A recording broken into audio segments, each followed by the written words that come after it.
नमस्कार मंडळी, आपल्या सगळ्यांचं स्वागत एका आगळ्या वेगळ्या कार्यक्रमामध्ये ज्याचं नाव आहे बियॉन्ड थॉट्स, विचारांच्या पलीकडले. मंडळी, जर विचार केला तर असा प्रश्न पडू शकतो की निसर्गासाठी मनुष्य आहे की मनुष्यासाठी निसर्ग. नक्कीच मनुष्यासाठी तरी हा निसर्ग नाहीये. निसर्ग, पर्यावरण हे स्वयंभू आहेत, त्याचाच मनुष्य हा एक भाग आहे. पण काही जनता निसर्गाचं अस्तित्व मानतच नाही का असा प्रश्न पडतो. मानवी बुद्धीच्या जोरावर निसर्गाला अंकित ठेवून ते नष्ट करायच्या मार्गावर काही लोक आहेत. पण काही युवक या विधानांना छेद देतात. मानव जातीसाठी सर्वसमावेशक विचार करणाऱ्या युवकांना आपण आपल्या या कार्यक्रमात बोलवत असतो. मंडळी, मी आपल्या सगळ्यांचं पुन्हा एकदा स्वागत करतो एका आगळ्या वेगळ्या कार्यक्रमामध्ये ज्याचं नाव आहे बियॉन्ड थॉट्स, विचारांच्या पलीकडले. मंडळी, आज आपला देश प्रगती करतोय. जगाने औद्योगिक क्रांतीच्या नंतर मोठ्या प्रमाणात विकासाची मुसंडी मारली आहे. पण ते होताना इथे लाखो करोडो वर्षापासून अस्तित्वात असणाऱ्या निसर्ग आणि पर्यावरणाचे हाल चालले आहेत. नाही, मान्य आहे की विकासामुळे आज कित्येक लोकांना नोकरी सहज उपलब्ध झाली. पण ते गावाकडची शांत सुखाचं आयुष्य सोडून शहरात दाखल व्हायला लागलेत. आपला कोकण सुद्धा असाच निसर्गाने नटलेला आहे. हाच निसर्ग मानवाचं पोट भरू शकेल एवढं नक्कीच देत असतो. पण हे ज्ञान आपण विसरत चाललोय का? हाच प्रश्न आपले पाहुणे लोकांना विचारतात. आणि त्यातूनच त्यांनी मांगर ही जुनी शेतीची जीवनशैली परत पुनर्जीवित केलेली आहे. जी जीवनशैली निसर्गाशी आपला सहसंबंध अबाधित ठेवायला शिकवते आणि शाश्वत विकासाचं मॉडेल दाखवते. चला तर मंडळी, आजच्या तरुणांच्या अभिव्यक्तीचा शोध घेऊया विचारांपलीकडच्या अभिव्यक्तीचा. पाहूया एक छोटीशी ध्वनी चित्रफीत.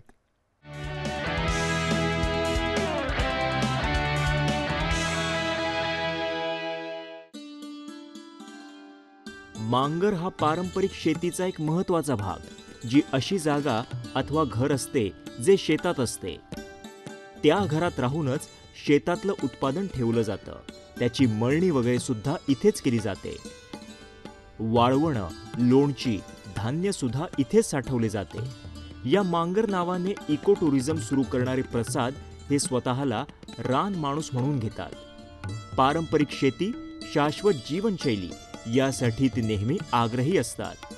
आपल्या व्हिडिओ ब्लॉगच्या मार्फत ते याची ओळख सगळ्या जगाला करून देत असतात.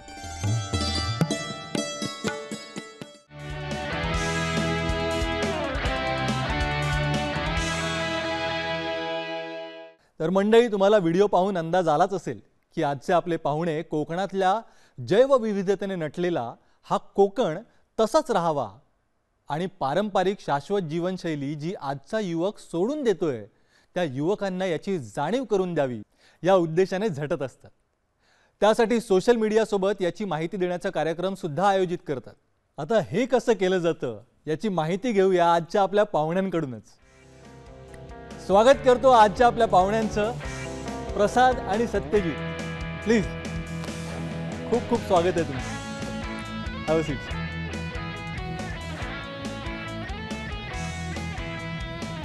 प्रसाद, सत्यजित, तुमच्या दोघांचंही खूप खूप स्वागत आमच्या या मंचावर ज्याचं नाव आहे बियॉन्ड थॉट्स, विचारांच्या पलीकडले. प्रसाद, आम्हाला असं कळलं की तू स्वतःला रान माणूस असं सुद्धा म्हणून घेतोस. ते नेमकं का हे सांगशील का आमच्या प्रेक्षकांना? रान माणूस, इंडिजिनस पीपल म्हणू शकतो आपण त्यांना इंग्रजीमध्ये. आम्ही कोकणातल्या दऱ्याखोऱ्यात राहणारी माणसं. म्हणजे आज जरी आम्ही कितीही विकास आणि या सगळ्या ह्याच्यात असलो तरीसुद्धा माझा जो गाव आहे तो गाव सह्याद्रीच्या एका खोऱ्यातला, जिथून पावसाळ्यात नदी उगम पावते आणि पुढे समुद्राला जाऊन मिळते. तर ह्या निसर्गाशी कॅमोफ्लेज होऊन, म्हणजे एकरूप होऊन जगणारी आम्ही माणसं. आमचा रंग, आमचं वागणं, आमची संस्कृती, आमच्या परंपरा ह्याच्यात प्रत्येक ठिकाणी निसर्ग आहे. आणि त्यामुळे या अशा निसर्गात वाढलो, आजपर्यंत जगलो, तर आणखी काहीतरी वेगळी आयडेंटिटी का स्वतःला लावायची? Correct. तो रानात जगणारा माणूस म्हणजे रानमाणूस. वा वा, खूप उत्तम कॉन्सेप्ट सांगितली तुला जे संबोधन आहे त्याची. सत्यजितजी, आम्हाला सांगा की परिस्थितिकी आणि मानव सहसंबंध हे एक्झॅक्टली काय कॉन्सेप्ट आहेत आणि आमच्या प्रेक्षकांना त्याच्याबद्दल जरा उलगडून सांगाल का? विश्वाची निर्मितीबाबत एक सर्वमान्य बिग बँग थेअरी म्हणतात त्याला. बरोबर. त्यामुळे बऱ्याचशा आकाशगंगा एक मोठा स्फोट झाला आणि आकाशगंगा निर्माण झाल्या. तर सूर्याच्या काय म्हणतात, सूर्याची एक आकाशगंगा निर्माण झाली, त्यातून एक पृथ्वीचा एक तुकडा सेपरेट आला आणि मग पृथ्वीवर एक वातावरण करोडो वर्षाच्या पिरियडमध्ये डेव्हलप होत गेलं. त्यामध्ये माती, पर्टिक्युलर तापमान, कुठल्या हाईटला ते आपण राहतो वगैरे वगैरे, असं करत एक इकोसिस्टीम तयार होत गेली. मग तिकडे सजीवसृष्टी निर्माण होत गेली. मग ते वनस्पती असेल, पक्षी असतील, सरपटणारे प्राणी असेल आणि एक आपला आताचा होमोसेपियन म्हणजे मानव, हे सगळं निर्माण होत गेलं आणि ते एकमेकांवर अवलंबून राहू लागले. म्हणजे जिथे पर्जन्यमान कमी आहे किंवा जास्त आहे, तापमान कसं आहे, हाईटवर आहे, हिमालयात आहे की प्लॅटोवर आहे की समुद्रकिनारी, अशी वेगवेगळी स्पीसीज प्रजाती निर्माण होत गेली आणि एकमेकांवर अवलंबून राहत गेली. बरोबर. याला एक टोटल आपण इकोलॉजी किंवा इकोसिस्टीम बनवू आणि ते राहत गेले. हे बऱ्याचशा अंशी एक साधारण इंडस्ट्रियल रिव्हॉल्युशन होईपर्यंत हे बऱ्यापैकी अवलंबून राहत होतं. अशी जी पारंपरिक जीवनशैली मानवाने डेव्हलप केली, कारण मानव त्यातल्या त्यात बुद्धिमान आणि बाकीच्या सगळ्या पर्यावरणावर अवलंबून एक सिस्टीम तयार झाली, त्याला आपण इकोसिस्टीम किंवा परिस्थिती निर्माण करतो. म्हणजे प्रसादने आज जे सांगितलं की रानातला त्यांचा जो रानमाणूस आहे तो कसा जगतो, बरोबर, ही बऱ्याचशा वर्षापासून इव्हॉल्व्ह होत आलेली सिस्टीम आहे. पण ती साधारण 17-18व्या शतकापर्यंत कायम होती. पण त्यानंतर मानवाचा निसर्गातला हस्तक्षेप वाढू लागला. त्याचं कारण होतं की वेगवेगळे शोध लागले, वाफेचा इंजिनाचा शोध लागला, कोळशावरचा ऊर्जेचा शोध लागला आणि मग वसाहतीतला कच्चा माल आणून आणि निसर्ग ओरबाडून एक कसं उद्योगांची आणि भांडवलाची निर्मिती होत गेली. त्यामुळे एक सिस्टीमला त्या हादरा बसला पारंपरिक याला. तर ही परिस्थिती की यालाच म्हणतात की एकमेकांवर अवलंबून सहचर जीवन, मानव हा निसर्गाचाच एक भाग समजून त्यालाच आपण परिस्थिती की म्हणू शकू. बरोबर.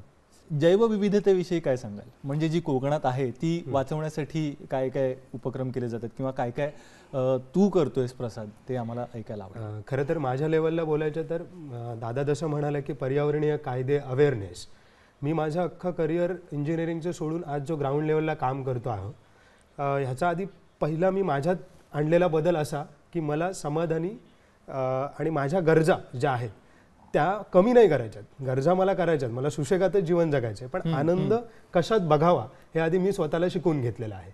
म्हणजे माझ्यासाठी एखाद्या खळखळणाऱ्या तेरेखोल नदीच्या किनारी जाऊन बसणं हे मेडिटेशन आहे. माझ्यासाठी कुठच्या तरी मेडिटेशन क्लासला जाऊन 50,000 फी भरून करणं मेडिटेशन नाही. मला ज्या गोष्टी मी माझ्या आजूबाजूला बघतो त्यातूनच मी बऱ्याच गोष्टी शिकत असतो आणि ह्यातूनच जैवविविधता आणि जैवविविधतेचा भाग असलेला माणूस मला दिसत असतो.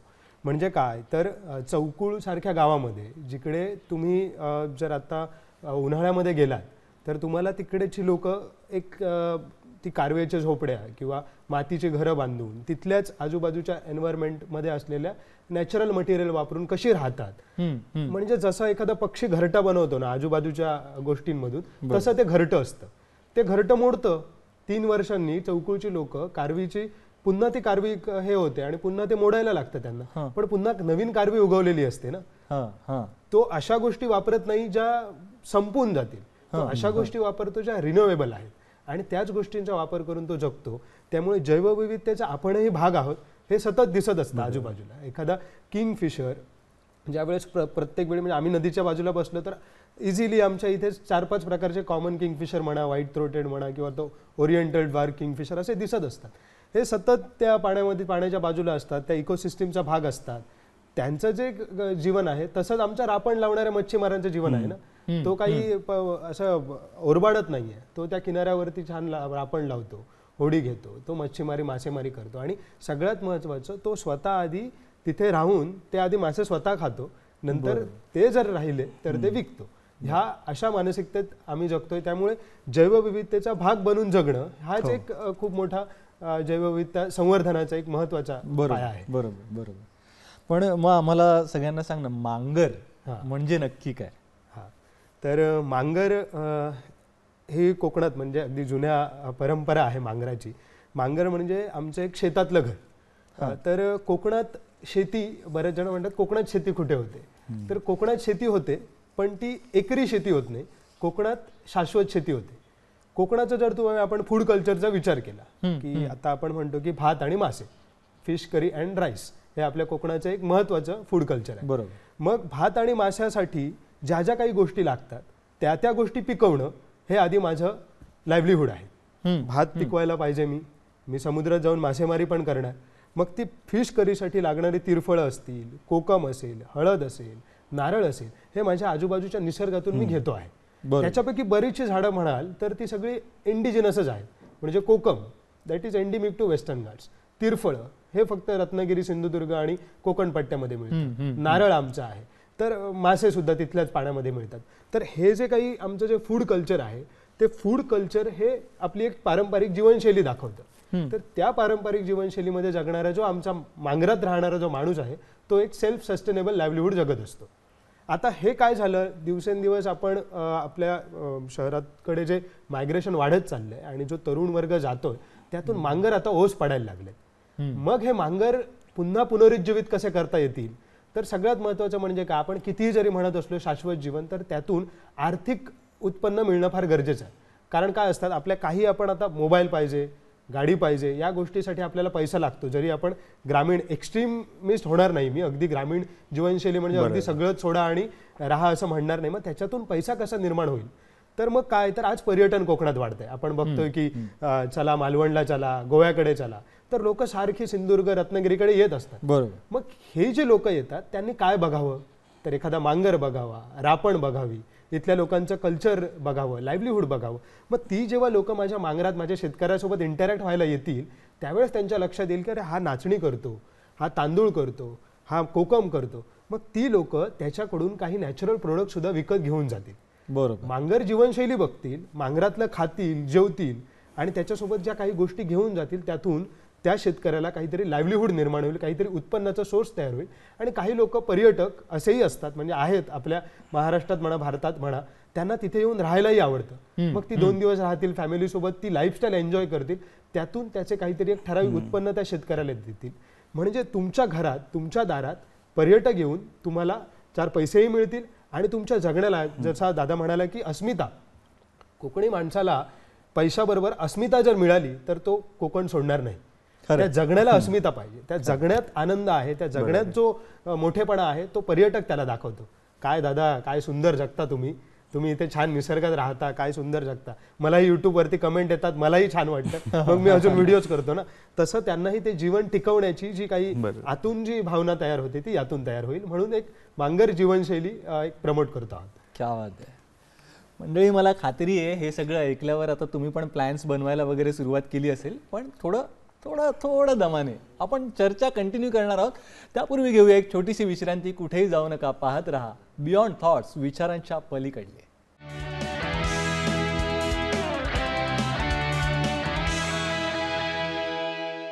मंडळी, पुन्हा एकदा स्वागत आहे तुमचं तुमच्या आवडत्या कार्यक्रमामध्ये, ज्याचं नाव आहे बियॉन्ड थॉट्स, विचारांच्या पलीकडले. आज आपल्या गप्पा रंगल्या आहेत प्रसाद आणि सत्यजितजी यांच्यासोबत.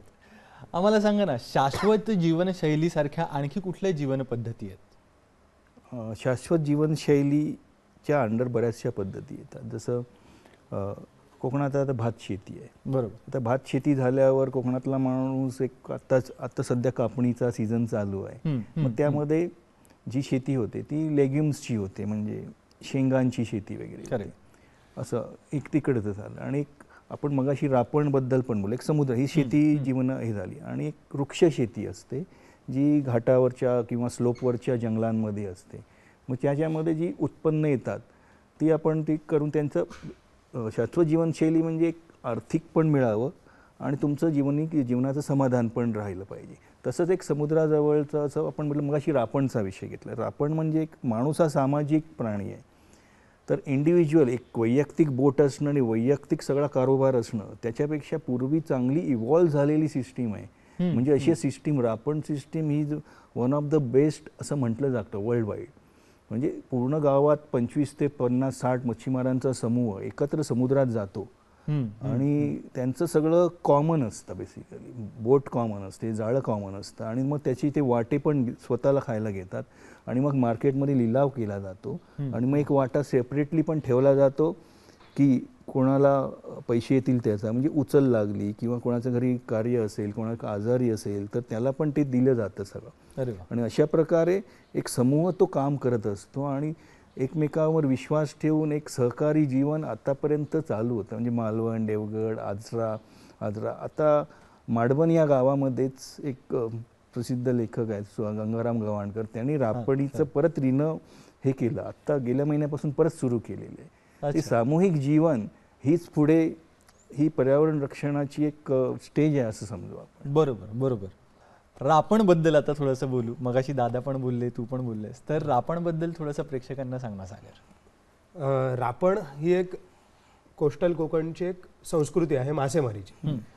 आज आपण बघतोय की खोल समुद्रात जाऊन मासेमारी होते, डीप सी फिशिंग होतं, पर्सिन नेट आहे, LED मासेमारी होते. ह्या काही अशाश्वत मासेमारीच्या पद्धती आहेत ज्याच्यामध्ये खूप कोस्टल बायोडायव्हर्सिटी किंवा मरीन बायोडायव्हर्सिटी ज्याला आपण म्हणतो त्याचं नुकसान होतं. पण रापण ही एक संस्कृती अशी आहे ज्याच्यामध्ये एक संघ असतो आणि हा संघ मिळून काम करतो. आणि कोकणातले जर आपण बीचेस बघितले तर 2 डोंगरांच्या मध्ये समुद्रकिनारे, त्यामुळे छोटंसं गाव तिथे असतं आणि त्या गावामध्ये काही मच्छीमार समाज राहत असतो. मग तो कुठल्याही समाजाचा असेल, भंडारी असेल, गाभित असेल, मराठा असेल, तर ही लोक मिळून एक संघ बनवतात आणि हे एक परंपरागत म्हणजे 100-150 वर्ष जुने सुद्धा रापण संघ आहेत. आणि हे त्या लाकडी होडीच्या साह्याने तिथल्या जो काही एक किनारा असेल तिथे एक अर्धवर्तुळाकार असं जाळं गुंफलं जातं आणि त्याच्यामध्ये दोन्ही बाजूने ते जाळं ओढून त्याच्यामध्ये फक्त समुद्र किनाऱ्यामध्ये जे आलेले मासे असतात त्या पट्ट्यामध्ये आलेले मासे हे पकडले जातात.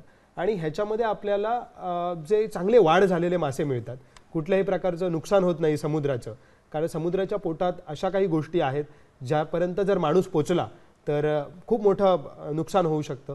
समुद्र सगळ्यात जास्त आपल्याला ऑक्सिजन देतो, त्यामुळे समुद्राची इकोसिस्टीम राखणं हे आधी मच्छीमाराचं आद्य कर्तव्य आहे असं मला वाटतं. आणि ज्या पद्धतीने रापण केली जाते की रापणीचे काही नियम आहेत आणि रापण ही एक सस्टेनेबल फिशिंग आहे, तसंच आपलं एक कल्चरल बॅकग्राऊंड आहे रापणला. दसऱ्याच्या मुहूर्तावरती रापण लावली जाते, समुद्राला नारळ वाहिला जातो, रापणीच्या होडीची पूजा केली जाते. हे असं कल्चर डेव्हलप झाल्यामुळे रापणीचे नियम मोडले जात नाही, हे सगळ्यात महत्त्वाचं आहे. म्हणजे एक वेळ भलेही रापण बंद करून टाकतील पण जे रापणीचे नियम आहेत ते नियम मोडले जाणार नाहीत आणि त्याच्यामुळे एक जी संस्कृती आहे त्याला घेऊन मच्छीमार समाज जगत असतो. आता ह्या रापणीला पूर्वी खूप मासा मिळायचा, दिवसेंदिवस ह्या पद्धतीची मासेमारी वाढली, अशाश्वत मासेमारी, त्याच्यामुळे रापणीला मासा मिळणं कठीण झालंय. त्यामुळे पारंपरिक मासेमारी टिकणं ही काळाची गरज आहे, त्यातून मच्छीमार समाज जगू शकेल. पण मग या सगळ्या गोष्टी, निसर्ग रक्षण, संरक्षण, निसर्गाचं संवर्धन किंवा शाश्वत जीवनशैली, या गोष्टींकडे तुम्ही दोघे कुठून कसे डायव्हर्ट झालात आणि तिथे कसं? सत्यजित दादांपासून सुरुवात करूया. तसं लहानपणापासूनच असं पर्यावरण प्रेम होतं पण असे कन्सेप्ट तयार झाले नव्हते. मग मी इकॉलॉजिकल सोसायटी पुणे इथून एक कोर्स केला.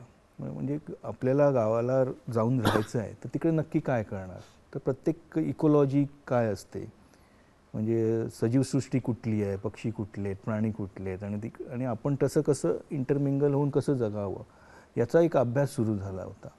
आणि मग त्या दृष्टीने मग असं ते बघताना असं वाटलं, अरे वा, एवढी जैवविविधता असते, एवढं सुंदर जग आहे. आपण इकडे डांबरी रस्ते, कॉन्क्रीटचे रस्ते, कॉन्क्रीटच्या बिल्डिंगमध्ये 4 गोलमोहर ते पण बाहेरून आणून लावलेले.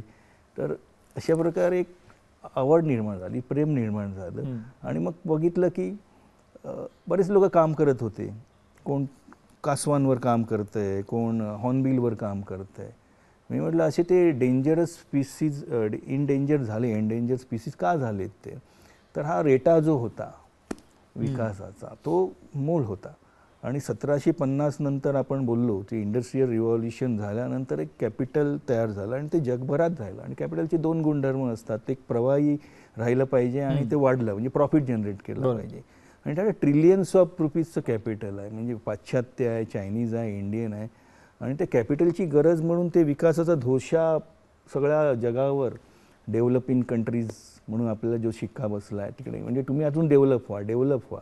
आपण म्हटलं कोकण तर माझ्या मते समाधानाच्या दृष्टीने आधीच डेव्हलप होतं. भूतानचं म्हणाल तर ग्रॉस हॅपीनेस इंडेक्स तिकडे मानला जातो. जो हा ग्रॉस डोमेस्टिक प्रोडक्टचा जो कन्सेप्ट आहे, म्हणजे जास्तीत जास्त 7%, 8%, डबल डिजिट वगैरे, याच्यापेक्षा डबल डिजिट हॅपीनेस वाढवा ना. आणि तो पारंपरिक जीवनशैलीतूनच वाढू शकतो, निसर्गाबरोबर राहूनच वाढू शकतो.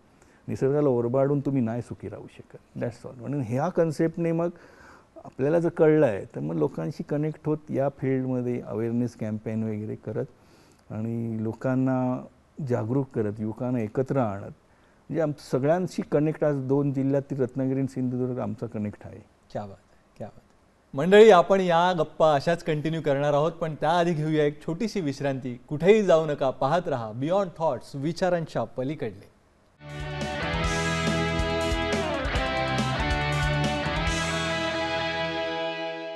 मंडळी, पुन्हा एकदा स्वागत आहे तुमचं तुमच्या आवडत्या कार्यक्रमामध्ये, ज्याचं नाव आहे बियॉन्ड थॉट्स, विचारांच्या पलीकडले. सत्यजितजी, मला सांगा ना की आजच्या युवकांना तुम्ही काय सल्ला द्याल हे निसर्ग संरक्षण, संवर्धन किंवा परिस्थितिकी संरक्षण याच्याबद्दल? आज 12-13 वर्ष प्रत्येक जे काही इश्यू आहेत कोकणातले ते जवळून पाहतोय. युवकांची घालमेल पाहतोय. मुंबईत सबब्समध्ये राहणारे, छोट्या रूममध्ये राहणारे पण युवक पाहतोय. बरोबर. तर याची कारणं कुठे आहेत? तर आपल्याकडे एक व्यवस्था आहे राजकीय. तर राजकीय व्यवस्थेतून जी धोरणं निर्माण केली जातात त्या धोरणांची ही फळं असतात. आज रत्नागिरी सिंधुदुर्गमध्ये रेड कॅटेगरीची इंडस्ट्री येऊ नये, कारण तिकडचा निसर्ग जो आहे तो अबाधित राहिला पाहिजे. त्या निसर्ग अबाधित राहिला तर त्याच्यावर आधारित पारंपरिक जीवनशैली किंवा मानव तिकडे अजून उत्क्रांत होऊ शकतो. बरोबर. कसं आहे, तर ही जीवनशैली मेंटेन करण्यासाठी जी धोरणात्मक निर्णय लागणारी जी राजकीय अर्थव्यवस्था जी आहे ती बदलण्यासाठी युवकांनी सक्रिय सहभाग देणे. फक्त धोरणं आल्यावर त्याच्या मागे धावण्यापेक्षा ती धोरणं आपण बनवण्यासाठी काही आपण इनपुट्स देऊ शकतो का वरच्या लेवलला, हे महत्त्वाचं आहे. हे युवकांनी केलं पाहिजे. आणि हाच पर्यावरण रक्षणाचा गाभा आहे. वृक्षारोपण करा किंवा समुद्र साफ करा किंवा काय म्हणतात ते ओला कचरा, सुका कचरा, या ॲक्टिव्हिटीज गरजेच्या आहेत. पण या परिणाम झाल्यानंतर तीच झालेली साफसफाई आहे. बरोबर. बेसिक धोरणात्मक निर्णयांमध्ये युवकांनी सहभाग द्यावा की आम्हाला अशी धोरणं पाहिजेत आमच्या पर्यावरण रक्षणासाठी, आमच्या कोकणासाठी. ही जी भूमिका युवकांकडून गेली तर ती वरती जाऊन धोरणं, नीतिकर्त्यांकडून ती धोरणं उतरतील आणि हे जी मॉडेल्स निर्माण करतात आहेत त्या मॉडेल्सला सपोर्ट मिळेल. हेच केलं पाहिजे. Great great great. प्रसाद, इथे येऊन, या मंचावर येऊन कसं वाटलंय? खूप छान वाटलं. सह्याद्री वाहिनी नेहमीच बघत होतो टी व्हीवरती, आणि आमच्याकडे एक छोटासा टी व्ही होता गावात. त्यावेळेस सह्याद्रीवरचे कार्यक्रम बघायला आम्ही त्या टी व्हीवरती सगळेजण जमायचो. कधीतरी आपणही याचा भाग होऊ असं वाटलं नव्हतं, पण एक वाटतंय की अशा विचारांची माणसं या मंचावरती येतात आणि त्यांना इथे आणून त्यांचे विचार, त्यांचं अभिव्यक्त व्हायला दिले जातात. ही खरोखर माझ्यासाठी एक कौतुकाची आणि आनंदाची गोष्ट आहे. धन्यवाद. सत्यजित, कसं वाटतंय? नाही, खरंच आपले हे विचार आपले पोचवू शकतो आपण. म्हणजे फार एक्सपिरियन्स असं नाही आहे, पण आम्ही ग्राउंड लेवलला जाऊन जे शिकतो वगैरे त्या ह्या यूट्यूबतर्फे सांगतो, कधी आम्ही लेखामध्ये मांडणी करतो. पण सह्याद्री जे चॅनल आहे ते फारच, म्हणजे सगळ्यांना आजच्या बाकीच्या चॅनलबद्दल काय बोलत नाही, पण याचं जे इमेज आहे तिथे येऊन आम्ही आमची म्हणणं मांडतोय. हे फार असं म्हणजे हृदय भरून येतं की आमचे विचार पोचतात आहेत, याचा प्रसाद पण पोचतोय बऱ्याच लाखो लोकांपर्यंत. हे फार चांगलं आहे. फार सह्याद्रीत जगणारी माणसं आणि हा सह्याद्रीच आहे. हाच हेतू आहे या मंचाचा, की असे विचार आजच्या युवकांपर्यंत, आजच्या प्रेक्षकांपर्यंत पोहोचायला हवे. तुमचे खूप खूप आभार. तुम्ही आज इथे आलात, आमच्या प्रेक्षकांशी आमच्याशी गप्पा मारल्यात. Thank you so much. धन्यवाद. विजय तेंडुलकरांच्या कादंबरी 2च्या सुरुवातीला अवतरण असं आहे की मनुष्य बुद्धिमान प्राणी आहे कारण इतर कोणत्या प्राण्याने तसा त्यावर दावा केला नाहीये. आजही या वाक्याबद्दल परत विचार करायची गरज आहे. ही पृथ्वी केवळ मनुष्य प्राण्याला आंदण दिलेली नाहीये. परिस्थितिकी आणि मनुष्याचे सहसंबंध राखणं सुद्धा अत्यंत गरजेचं असतं. हे राखण्याचं कार्य युवकांना करावं लागणार आहे. युवकच देशाच्या घटिताचे दुवे जोडत असतात. त्यामुळे युवकांचा आचारविचार हा महत्त्वाचा असतो. असाच वेगळा विचार करणाऱ्या माणसांच्या शोधात आपण असतो. त्यांना विचारमंच मिळावा, आपली कला अभिव्यक्ती दाखवण्याची संधी मिळावी, हाच त्यामागचा उद्देश असतो. असा वेगळा विचार करणारे जर तुमच्या संपर्कात नजरेत असतील तर आम्हाला नक्की कळवा. आम्ही शोध घेतो आहोत. beyondthoughts2021@gmail.com आणि आमचा व्हॉट्सॲप नंबर आहे 9137522457. हा कार्यक्रम पाहायला विसरला असाल तर आमच्या यूट्यूब चॅनलवर जा आणि @दूरदर्शन सह्याद्री नक्की पहा आणि सबस्क्राईब करायला विसरू नका. पुन्हा भेटूया. तोवर आनंद वाटत जाऊया, मात्र मास्क लावून. धन्यवाद.